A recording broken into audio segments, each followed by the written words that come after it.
Selamat sore, perkenalkan nama saya Gideon Samosir.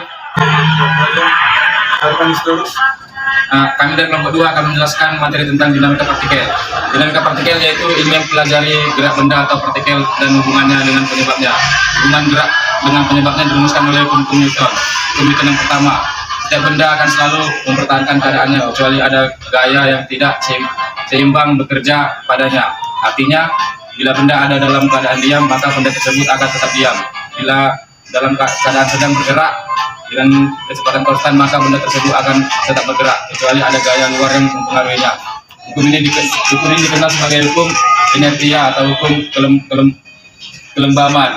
Bila benda dalam keadaan diam atau bergerak dengan kecepatan konstan, maka jumlah aljabar gaya yang bekerja pada benda tersebut sama dengan 0. Secara matematis ditulis delta X sama dengan 0.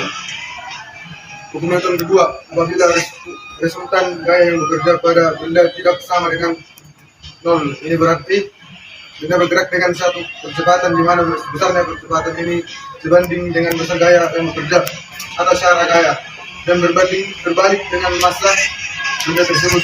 Hukum kedua Newton ini dapat dirumuskan dengan persamaan A sama dengan A F per M atau F, di mana A sama dengan percobaan benda, M per F2. F sama dengan gaya yang bekerja pada benda atau M. M adalah massa benda atau kilo. Bila gaya yang bekerja pada benda lebih dari 1, maka hukum Newton 2 ditulis dengan sigma F atau A. Jadi hukum Newton 2 melukiskan hubungan percepatan dengan gaya penyebabnya. Dalam keadaan khusus, jika A sama dengan O, maka sigma F sama dengan 0 mempunyai 2 kemungkinan, yaitu 1. Benda bergerak dengan kecepatan konstan. 2. Benda bergerak dalam diam atau tidak bergerak. Sehingga hukum Newton 1 merupakan hal khusus dari hukum Newton 2. Hukum Newton 3. Terhadap setiap aksi senantiasa ada reaksi yang sama besar dan berlawanan arah, atau interaksi. Timbal balik antara dua benda senantiasa sama besar dan berlawanan arah. Dengan kata lain, apabila suatu benda mengerjakan gaya pada benda, maka benda kedua ini akan mengerjakan gaya yang sama pada benda pertama, tetapi dalam arah berlawanan. Secara matematis ditulis dengan persamaan F aksi sama dengan min F reaksi. Contoh, sebuah balok yang ditarik menggunakan tali oleh manusia. Gaya aksi, gaya manusia terhadap tali. Gaya reaksi, gaya tali terhadap manusia. Gaya aksi, gaya tali terhadap balok. Gaya reaksi, gaya balok terhadap tali. Beberapa jenis gaya. Gaya normal adalah gaya yang ditemukan alas biang di mana benda ditempatkan dan tegak lurus terhadap biang.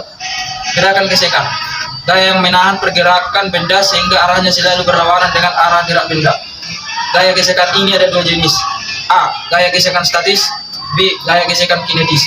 Gaya gesekan statis yaitu gaya yang bekerja pada benda saat tidak bergerak atau masih dalam keadaan diam.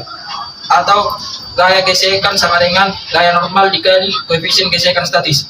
Gaya gesekan kinetis yaitu gaya yang bekerja pada benda yang dalam keadaan bergerak relatif satu dengan yang lain, di mana gaya gesekan kinetis sama dengan gaya normal dikali koefisien gesekan kinetis. Sekian dari kelompok kami, terima kasih.